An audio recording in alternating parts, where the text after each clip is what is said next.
Hello everyone. जैसे आपको पता है कि मैंने अभी तक डाइजेशन के 2 लेक्चर कवर कर चुका हूँ, लेक्चर 1 और लेक्चर 2। तो जो पार्ट 1 था उसमें जो मैंने कवर किया था ओवरव्यू ऑफ डाइजेस्टिव सिस्टम, और जो पार्ट 2 था उसमें मैंने न्यूट्रिएंट्स के बारे में बात की थी कि मैक्रो न्यूट्रिएंट्स क्या होता है, माइक्रो न्यूट्रिएंट्स क्या होता है। उसके बाद ये प्रोटीन, एनर्जी, फैट्स जो उसको क्या कहते हैं, मैक्रो कहते हैं या माइक्रो कहते हैं। फिर विटामिन एंड मिनरल्स किसको कहते हैं, मैक्रो कहते हैं या फिर माइक्रो कहते हैं। फिर मैंने बताया था कि कुछ एलिमेंट्स के बारे में बताए थे हमारे बॉडी में, कि कौन जो होते हैं वो ज़्यादा अमाउंट में रिक्वायर्ड होते हैं, कौन more than 100 milligram per day में रिक्वायर्ड होते हैं, कौन less than 100 milligram per day में रिक्वायर्ड होते हैं। उसके बाद फिर मैंने बात की थी, मैंने कुछ एग्जांपल्स दिए थे, कौन एलिमेंट्स ज़्यादा रिक्वायर्ड होते हैं, कौन एलिमेंट्स कम रिक्वायर्ड होते हैं। और उसके बाद फिर मैंने बताया था कि विटामिन से मिनरल्स का क्या रोल होता है, और फिर फैट्स और कार्बोहाइड्रेट्स और प्रोटीन जो है उनका क्या रोल होता है। तो वो पार्ट 2 में कवर किया था मैंने। पार्ट 1 में मैंने बस डाइजेस्टिव सिस्टम का एक ओवरव्यू दिया था कि लार्ज इंटेस्टाइन के क्या पार्ट्स होते हैं, स्मॉल इंटेस्टाइन के क्या पार्ट्स होते हैं। उसके बाद मैंने बताया था कि पूरा एक एलिमेंट्री कैनाल ड्रॉ किया था, फिर एलिमेंट्री ट्रैक्ट किसको कहते हैं। तो मैंने, और फिर मैंने बेसिक स्ट्रक्चर बताया था कि लीवर हमारा किस साइड लोकेटेड होता है। लीवर हमारा राइट साइड पे लोकेटेड होता है, स्टमक लेफ्ट साइड पे लोकेटेड होता है। एक डायग्रामेटिकली मैंने एक आइडिया दिया था। और फिर मैंने एक ओवरव्यू ऑफ मतलब डाइजेशन एब्जॉर्प्शन जो चैप्टर स्टार्ट कर रहे हैं उसका एक ओवरव्यू दिया था कि सबसे पहले इंजेशन करते हैं, फिर डाइजेशन करते हैं, फिर एब्जॉर्प्शन करते हैं, उसके बाद फिर फाइनली एसिमिलेशन होता है, फिर फाइनली एक्सक्रीशन एजेशन हो जाता है। तो ये सब बताया था मैंने। अब पार्ट 3 जो है डाइजेशन एब्जॉर्प्शन का, उसमें है कि माउथ के बारे में, बकोफेरेंजियल कैविटी के बारे में और फेरिंग्स के बारे में। तो जैसे मैंने पार्ट 1 और पार्ट 2 में बताया था, उसमें मैंने ये बता रखा है कि जो भी मैं इसमें पढ़ाता हूँ, जो भी लेक्चर मैं पढ़ाता हूँ, मैं उसके साथ एक पीडीएफ जो है उससे रिलेटेड नोट्स जो है मैं पीडीएफ लिंक में अटैच कर देता हूँ। तो आप जाके लिंक में वो पीडीएफ डाउनलोड कर सकते हो। तो जो भी मैंने पढ़ाया तो उसको आपको नोट्स लेने की ज़रूरत नहीं है अभी, आपको बस समझने की ज़रूरत है। जो चीज़ मैंने यहाँ पे पढ़ा है सेम एज इट इज़ जो है वो नोट्स जो है 100 नोट्स हैं वो पीडीएफ में अटैच हैं। आप वहाँ से डाउनलोड करो, फिर वहाँ से आराम उसको उठा के आप अपनी फेयर कॉपी में लिख लो, जो भी आपने कॉपी बनाई है। नोट्स हमेशा अपनी राइटिंग में लिखे हुए रहना चाहिए, चाहे दूसरे की राइटिंग में भी लिखा हो तो उसको भी खुद अपनी राइटिंग से एक बार लिख लेना चाहिए। बाद में पढ़ना ज़्यादा ईजी होता है। तो यहाँ पे सिर्फ समझने की ज़रूरत है। तो अब अगर मैं स्टार्ट करूँ कि माउथ बकोफेरेंजियल कैविटी और फेरिंग्स के स्टार्ट से, मतलब अगर मैं बॉडी देखूँ, अगर डाइजेशन सिस्टम पढ़ना है तो स्टार्ट कहाँ से होता है। कोई भी चीज़ खाते हैं माउथ से खाते हैं, और फाइनली कहाँ तक जाता है, फाइनली एनल कैनाल तक जाता है। जो चीज़ अब्जॉर्ब होनी होती है वो अब्जॉर्ब हो जाता है, और जो चीज़ वेस्ट प्रोडक्ट होता है वो एनल कैनाल से एजेशन हो जाता है, उसका मतलब बाहर हो जाता है। तो मैंने ऊपर से स्टार्ट करेंगे, करते करते स्टमक तक पहुँचेंगे, फिर इंटेस्टाइन तक पहुँचेंगे, फिर फाइनली एनल कैनाल तक पहुँचेंगे। तो सबसे पहले क्या पड़ेगा, सबसे पहले पड़ता है माउथ। मतलब कोई भी खाना जो इंजेक्शन जो करते हैं वो माउथ से ही करते हैं, इसलिए स्टार्ट कर रहे हैं माउथ के साथ। तो होता क्या है कि अगर मैं एक स्ट्रक्चर बनाऊँ, अगर मैं एक से हेड का स्ट्रक्चर बनाऊँ कि कौन चीज़ कैसे दिखती है, तो वो ऐसे अगर एक डायग्राम बनाऊँ अगर मैं, तो ये नोज़ है,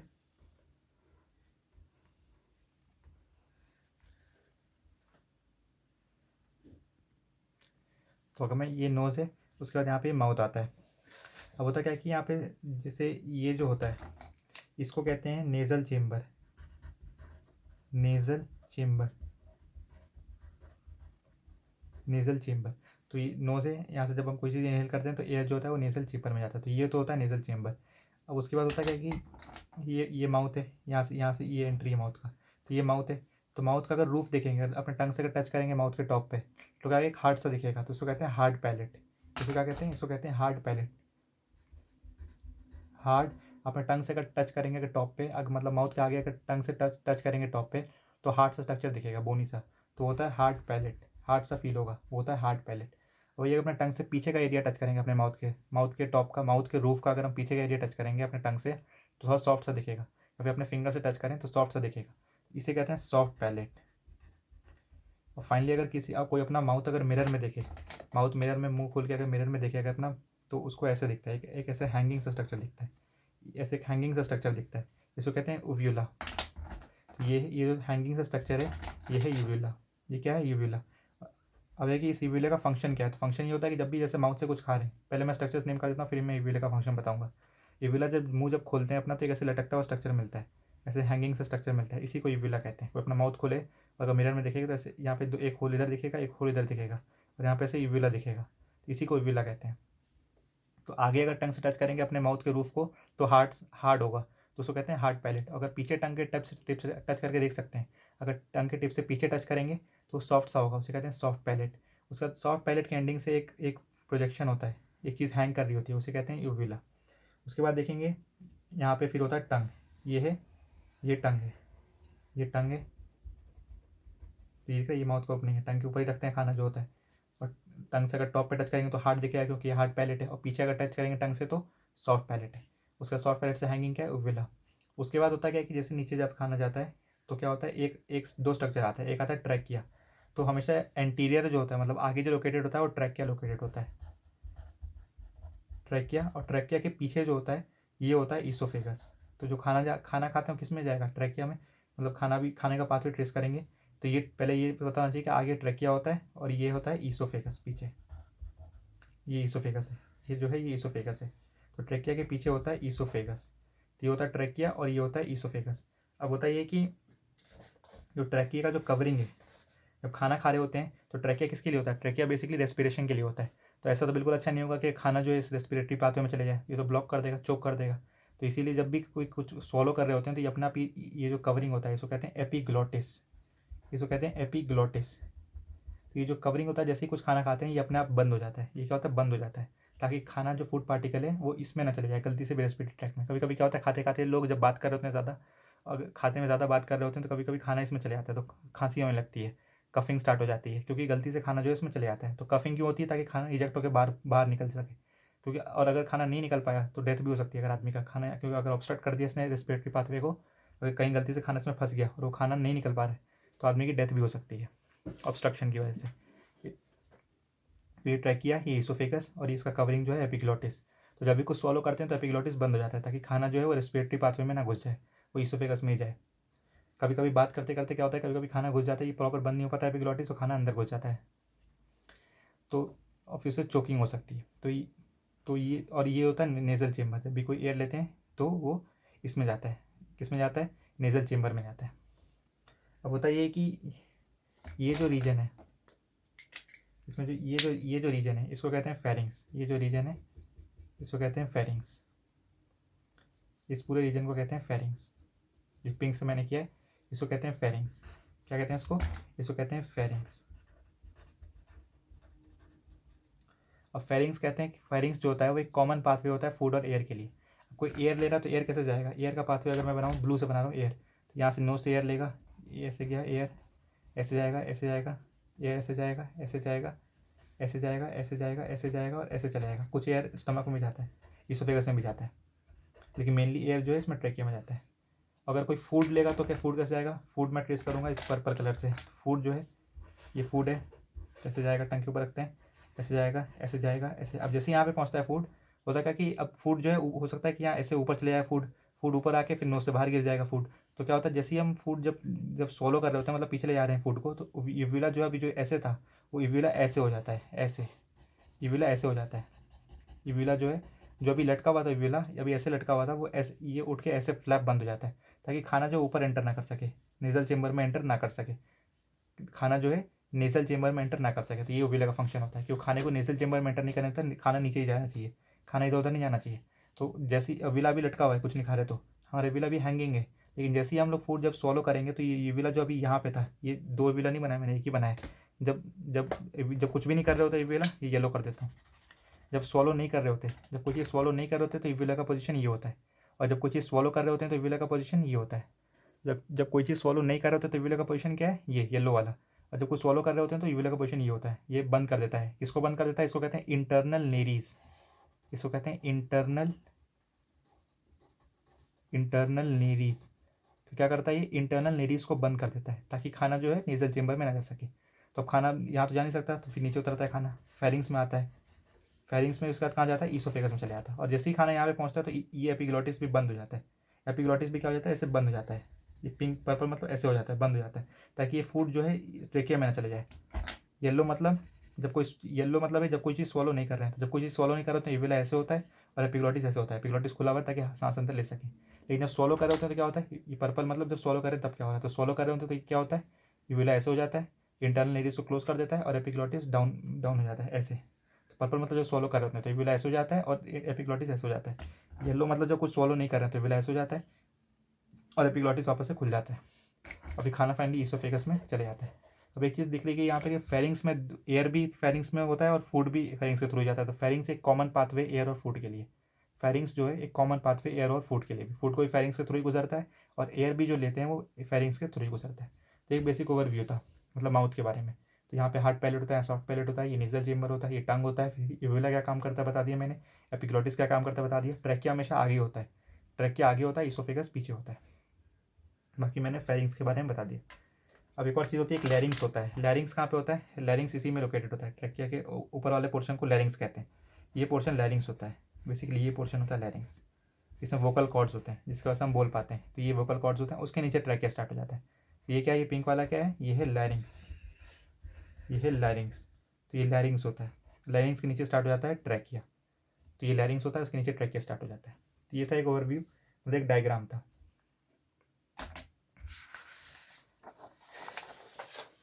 अब जो अगली चीज़ है वो है, अब जो माउथ के बारे में थोड़ी और चीज़ है, माउथ के बारे में थोड़ी और चीज़ है। तो माउथ अगर डेफिनेशन पूछे कि माउथ क्या होता है, तो माउथ एक हॉरिजॉन्टल स्लिट लाइक अपर्चर होता है। मतलब किसी का माउथ बना हो अगर मैं, तो ऐसे माउथ होता है। तो क्या एक हॉरिजॉन्टल स्लिट टाइप का है, स्लिट मतलब एक हॉरिजॉन्टल स्लिट है। तो माउथ एक हॉरिजॉन्टल स्लिट लाइक अपर्चर होता है, surrounded by upper and lower lips. तो ये ओपनिंग है, ये स्लिट है, मतलब ओपनिंग है माउथ का। तो किससे सराउंडेड होता है? ये ऊपर अपर लिप है, ऊपर अपर लिप है, अपर लिप और नीचे क्या है? नीचे लोअर लिप। तो माउथ किससे सराउंडेड होता है? अपर लिप से और लोअर लिप से। अब एक इंपॉर्टेंट चीज़ है, ये अपर लिप और लोअर लिप भी एक मसल से बना होता है, एक मसल से बना होता है। उस मसल का नाम क्या है जो अपर लिप और लोअर लिप को कॉन्स्टिट्यूट करता है? उस मसल का नाम है ऑर्बिकुलरिस ओरिस, ऑर्बिकुलरिस ओरिस। ये जो ऑर्बिकुलरिस ओरिस होता है, ये जो होता है मसल एसोसिएटेड विथ लिप। मतलब लिप हम कभी लिप बड़ा कर सकते हैं, लिप छोटा कर सकते हैं, मतलब लिप कभी मुंह खोलना हो जैसे मुंह खोल लेते हैं, लिप्स खोल लेते हैं। तो लिप्स को कौन सा मसल कंट्रोल करता है? ऑर्बिकुलरिस ओरिस जो मसल है वो कंट्रोल करता है। कौन सा मसल? ऑर्बिकुलरिस ओरिस। तो एक चीज़ ये थी, तो माउथ से एक वर्ड ये याद रखना है, ऑर्बिकुलरिस ओरिस जो है वो लिप्स से एसोसिएटेड मसल होता है। उसके बाद है कि एक फैक्ट है, फैक्ट ये कि कभी देखा होगा लिप्स किसी का लिप्स ऐसे नहीं होता, किसी का लिप्स जो है वो ऐसे नहीं होता। जैसे ये दांत है, तो किसी का अपर लिप कभी ऐसे नहीं होता, अपर लिप किसी का भी हमेशा अपर लिप ऐसे देखा होगा, किसी का हमेशा ऐसे देखा होगा। किसी का भी देखना अपना फेस में, अगर मिरर में चेक करोगे तो अपर लिप जो होता है वो ऐसे होता है।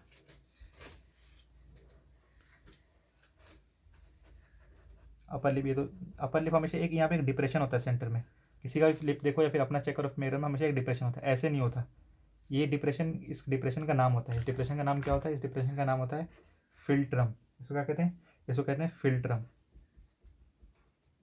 तो इस डिप्रेशन को, जो अपर लिप के जो सेंटर पे एक डिप्रेशन होता है उसको कहते हैं फिल्ट्रम। हमेशा किसी के भी चेक कर लेना, अपना चेक करो, एक डिप्रेशन मिलेगा, उसे कहते हैं फिल्ट्रम। वो इसलिए बेसिकली होता क्या है, ये होता क्यों है? होता क्या है कि जब बच्चा फीटस होता है, जब छोट मतलब मदर के वूम में होता है, तो होता क्या है कि ये लिप्स, माउथ का आधा पार्ट ऐसे बनता है, एक तरफ बन रहा होता है, और माउथ का दूसरा पार्ट आप एक तरफ बन रहा होता है। फाइनली जाके दोनों पार्ट ऐसे जाके ज्वाइन करते हैं। जब ज्वाइन कर रहे होते हैं तो बीच में ऐसे गड्ढा हो जाता है, बीच में एक डिप्रेशन हो जाता है।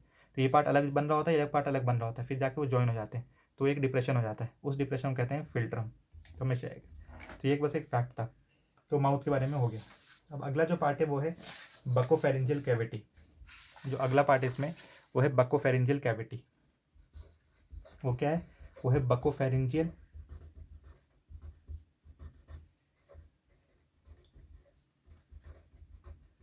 कैविटी। तो बकोफेरिंजियल कैविटी किसे कहते हैं? तो माउथ तो एक बस वो जो माउथ एक तरह से एक ओपनिंग है। जैसे ये कोई घर है, घर में एक गेट होता है, तो माउथ एक गेट की तरह है बस। अब अंदर का जो मटेरियल है, मतलब अंदर जो रूम है, अंदर जो कमरा है, उसको क्या कहते हैं? उसको कहते हैं बकोफेरिंजियल कैविटी। तो ये जो रूम है उसको कहते हैं बकोफेरिंजियल कैविटी। उसके ओपनिंग जो है वो माउथ है। जैसे माउथ एक बस एक स्लिट लाइक अपर्चर था, बस एक ओपनिंग है। जैसे माउथ के अंदर घुस गए, मतलब गेट के अंदर घुस गए, तो अब क्या मिलेगा? एक रूम मिलेगा, उस मतलब एक जगह मिलेगी, एक बड़ा सा स्पेस मिलेगा, उस स्पेस को कहते हैं बकोफेरिंजियल कैविटी। तो mouth opens into the buccopharyngeal cavity. Mouth जो है बकोफेरिंजियल कैविटी में खुलता है, मतलब माउथ तो जैसे माउथ को एंटर करेंगे क्या मिलेगा? बकोफेरिंजियल कैविटी मिलेगा। अब बकोफेरिंजियल कैविटी जो होता है वो दो पार्ट में डिवाइडेड होता है। जो बकोफेरिंजियल कैविटी होता है वो दो पार्ट में डिवाइडेड होता है।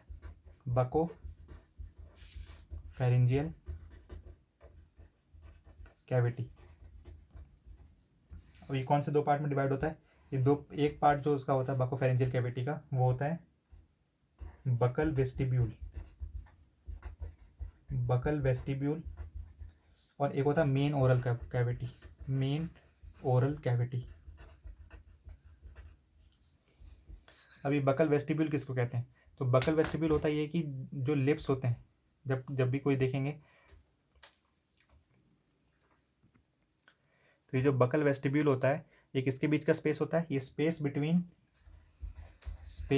Between gums and cheeks, gums और चीक्स के बीच का ये स्पेस होता है। मतलब अब खुद अभी क्या लिखा हुआ है? Space between gums and cheeks. तो गम्स किसको कहते हैं, जैसे तीत, ये से गम्स होते हैं, और इसमें तीत एम्बेडेड होता है, इसमें जो होता है वो तीत जो होता है हमारा एम्बेडेड होता है, तो गम्स इनको कहते हैं। तो गम्स और चीक्स के बीच में, उसके बीच में जो स्पेस होता है, एक छोटा सा स्पेस होता है, अपने गम्स और चीक्स के बीच में फिंगर रख के देखो, एक छोटा सा स्पेस मिलेगा, उस स्पेस को कहते हैं बकल वेस्टिब्यूल। गम्स और चीक्स में एक पतला सा स्पेस होता है चारों ओर, क्योंकि तीत तो ऐसे है ना, कुछ ऊपर है तीत, कुछ नीचे है, और चीक्स हमारे साइड में ऐसे, तो उसके बीच में गम्स और चीक्स के बीच में जो स्पेस होता है उसको कहते हैं बकल वेस्टिब्यूल। उंगली रख के देख सकते हो, गम्स और चीक्स के बीच में, मतलब गम्स के ऊपर उंगली रखो और गम्स के ऊपर उंगली रखो और ऐसे मूव, और चीक्स की तरफ मूव करो, तो एक हल्का सा एक स्पेस दिखेगा, उसको कहते हैं बकल वेस्टिब्यूल।